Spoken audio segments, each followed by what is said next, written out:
കിട്ടിയില്ലെങ്കിൽ കിട്ടണ്ട. പെണ്ണ് കെട്ടിയിട്ടല്ലോ ഇന്ത്യൻ പ്രസിഡന്റും പ്രധാനമന്ത്രിയും ഒന്നും നാട് ഭരിക്കണേ. ഇനി ഞാൻ അങ്ങനെ പെര നിറഞ്ഞ് നിന്ന് പോവാണെങ്കിൽ അങ്ങോട്ട് പോട്ടെ.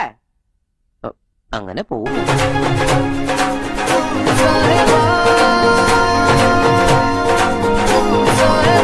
അടുത്തേക്കൊന്ന് ഒരു ഉമ്മച്ച് നോക്കാം. അടുത്തേക്കോ. റാസൽ ഖൈമയിലെ ആ വലിയ വീട്. റാസൽ ഖൈമയിലെ ആ വലിയ വീട്ടിൽ ആ രാജകുമാരൻ ഒറ്റയ്ക്കായിരുന്നു. ഏത് രാജകുമാരൻ ചേട്ടാ?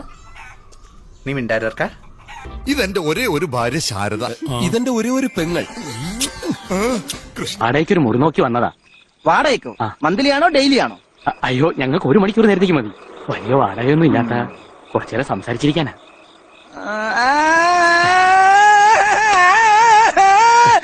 വലിയ സംസാരപ്രിയനാണല്ലേ? എന്താ ഇത്? ഒരു ക്യൂ പാലിച്ച എല്ലാവരും ഇങ്ങനെ കൂടി ഞാൻ എന്താ ചെയ്യുക? നീ കൊറേ നേടുന്നുണ്ടല്ലോ. Old Golda. അതുപോലെ നിനക്കും വേണ്ടാടാ. ആ ദൈവം തരും. തരാം. തെക്കോട്ട് നോക്കിയിരുന്നോ?